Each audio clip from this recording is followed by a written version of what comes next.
Section 813. Records to be kept by CBW operators. Bureau shall keep an account of all goods delivered to CBW. Report shall be made by the CBW operator.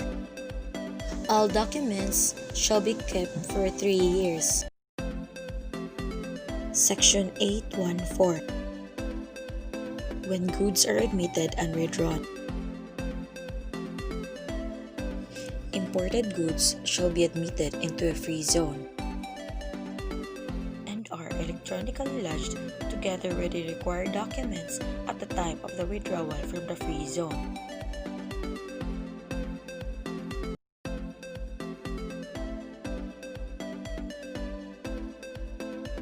Section 1400. Misdeclaration, misclassification, undervaluation, and goods declaration.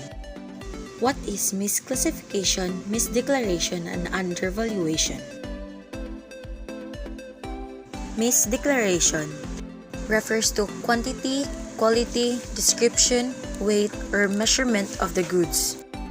Misclassification through insufficient or wrong description of the goods. Undervaluation. The declared value fails to disclose in full the price actually paid. Unlawful importation or exportation. Any person who shall fraudulently import or export or bring into or outside the Philippines of any goods shall commit technical smuggling as defined in this act and shall be penalized. Imprisonment of not less than 30 days and 1 day, but not more than 6 months, or a fine not less than 25,000 pesos, but not more than 75,000 pesos. Section 1423. Removing or repacking goods in warehouse. Any person who fraudulently conceals, removes, or repacks merchandise in any warehouse or fraudulently alters, defaces, shall be punished with the penalties prescribed in Section 1418 hereof. Section 1424. Removing goods from customs custody. Any person who enters any warehouse or any vehicle loaded with or containing merchandise with intent to unlawfully remove therefrom any merchandise or baggage in such vessels, vehicle, or warehouse, or otherwise in customs custody or control, or any person who receives or transports any merchandise or baggage unlawfully removed from any such vessel, vehicle, or warehouse, or shall aid or abet such removal, shall suffer the penalties provided in Section 1401 hereof. Section 1425. Failure to pay duties, taxes, and other charges.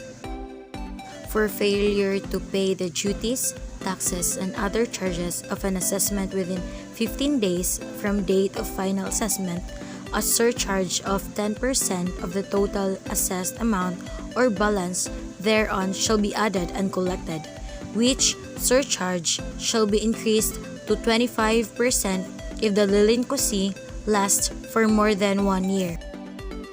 Section 1426.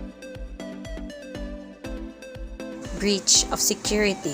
Upon breach of security required to be filed under this act, the district collector, subject to the approval of the commissioner, may accept in satisfaction thereof a smaller sum than that mentioned in the penalty clause of the security, but in no case less than the amount necessary to indemnify the government for the damage occasioned by such breach.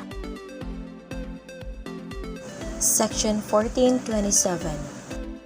Failure to keep importation records and full access to customs officers. Any person who fails to keep all the records of importations or books of accounts, businesses, and computer systems and all customs commercial data in the manner prescribed under this act shall be punished with imprisonment of not less than 3 years and 1 day but not more than 6 years, and or a fine of 1 million pesos. Section 1428, Concealment or Destruction of Evidence of Fraud. Any person who willfully conceals or destroys any invoice, book, or document relating to any goods liable to duty after an inspection thereof has been demanded by the district collector, or at any time conceals or destroys any such invoice, book, or document for the purpose of suppressing any evidence of fraud therein contained, shall be penalized with imprisonment of not less than 3 years and 1 day, but not more than 6 years, and shall be liable for a fine of not less than 300,000 pesos, but not more than 1 million pesos. Section 1429. Other offenses. The owner or operator of a vessel, aircraft, or train shall be liable for a fine for the following acts. First, we have anchoring. For anchoring at any dock, pier, wharf, quay, or bulkhead other than a port of entry, a fine of not less than 500,000 pesos but not more than 1 million pesos for overseas vessels. Second is dumping. For dumping of garbage or slubs over the sides of the vessel within 3 miles from the nearest coastline, a fine of not less than 1 million pesos but not more than 10 million pesos. The third one is for dumping or causing to spread crude oil, kerosene, or gasoline in the bay or at the piers within 3 miles from the nearest coastline, a fine of not less than 1 million pesos but not more than 10 million pesos for each offense. The fourth is loading gasoline. For loading gasoline or any other petroleum products at a place other than that designated by the regulations, a fine of not less than 500,000 pesos but not more than 1 million pesos for each offense.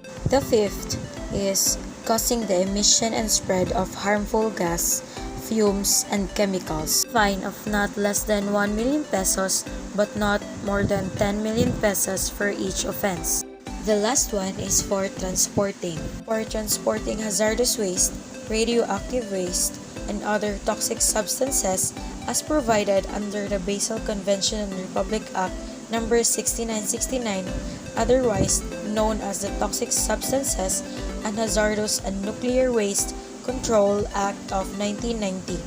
The penalty shall be forfeiture of the vessel in favor of the government.